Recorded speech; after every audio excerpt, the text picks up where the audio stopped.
salaamaaleykum mbokki Jolof di la béggee yow mi nga xamante yaa ngi safa canal bi di Family 221 TV ak sa bro le Sénégambien boys gars yi ñu wax ci people ñu wax ci musique ñu wax ci li nga xamante ni mooy mbalax depuis démb je pense bien que artistes yi ñu ngi ñu jox suñu cadeau de fin d'année ñu ngi ñu jox suñu cadeau de suñu cadeau de Noël gis nga démb Wally Ballago Seck il est venu avec benn single bu bees boo xamante ni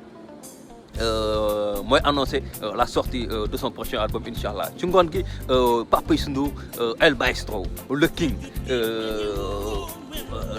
l'artiste le super ndaanaan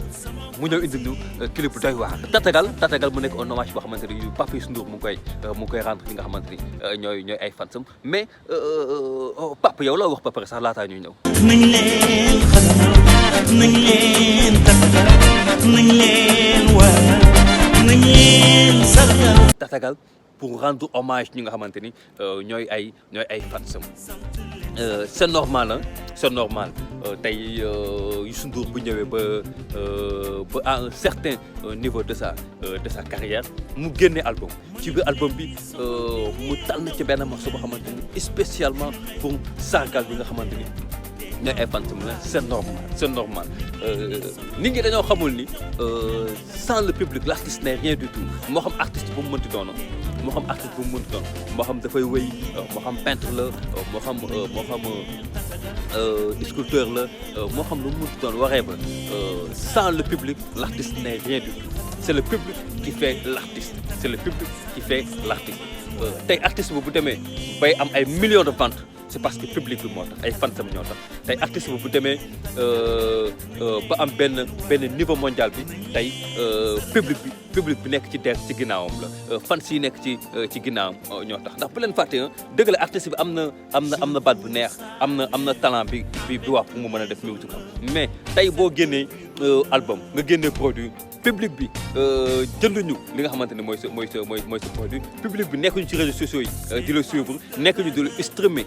ci plateforme yi kon yow sa musique boobu noonu en vain du la mën a yóbbu fenn kon nañuy bàyyi xel ni que fans dafa am solo ci li nga xamante ni mooy artiste bu mu munti doon nag say fans dañoo am solo ngay bàyyi xel ci say fans ndax ñoom ñoo lay dooleel ñoom ñooy tax tey nga mën a am benn renommée bi ñoom ñoo mën a tax tey sa musique egg fenn fu mu war a egg dëgg la bu ñu jël benn exemple ci wàllum garab dañuy naan rek racines yi ñooy public garab bi mun na meññ mais bu amul engrais bu baax du meññ ni mu waree meññ kon engrais boobu noonu ci artiste mooy public bi ndax c'est le public qui répond au concert de l'artiste c'est le public qui achète les produits de l'artiste kon public boobu noonu sans public boobu artiste bi mënul dem kon tey Youssou Ndour ak bépp artiste boo xamante ni yaa ngi def musique wala yaa ngi ci biir art bi wala yaa ngi ci biir showbiz bi da nga war a xam ni say fans ñoom ñooy sa doole da nga war a xam ni lépp loo mën a am rek ci sa art say fans ñoo la ko mën a may que ça soit mu nekk 1000 francs que ça soit mu nekk ay millions que ça soit mu nekk ay milliards que ça soit whatever lu mu mënti doon yow say fans rek ñoo la ko mën a may ndax tey boo demee tey sax bay signé ak ay maison de disque yu mag dafa fekk yow say fans ñoo la poussé dafa fekk seen yow au delà de talent bi nga am say fans am na benn support boo xamante ni indi nañ ko boole ko ak sa talent boobu noonu pour nga mën a percer pour nga mën a dem en avant pour que sa musique foo ko génnee rek gars yi mën a xam ni kii artiste la kii c'est un grand homme c'est un grand monsieur kon gars yi artistes yi bu leen fàtte ni fans bu leen fàtte ni public dafa am solo ci sa carrière et Papa Youssou Ndour il a compris ça il a compris xam na ni bu dul woon peut-être public bi bu dul woon fans yi nga xamante ni ñoo koy pousser peut-être que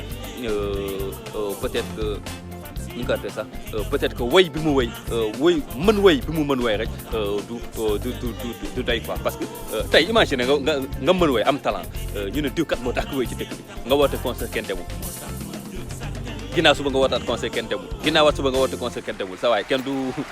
bu yàggee yow su wàllu bopp yaay jël matériel yi rangé teg na la xam ni yow doo dem am nga baat bi mën nga wéy yàlla talent mais t'as pas de public te sans public kon artiste du dem kon nañu bàyyi xel ci nga xamante ni ñooy suñu fans nañu bàyyi xel ci nga xamante ni ñooy suñu public di féliciter encore une fois Pape Youssou Ndour di féliciter Wally Ballago Seck te naan ko Faramareen namm nañu album na album bi gaaw génn ñu xool lu muy joxe en attendant gars yi chapeau à Père Yu chapeau à tout le monde musical sénégalaise la famille comme d'hab respect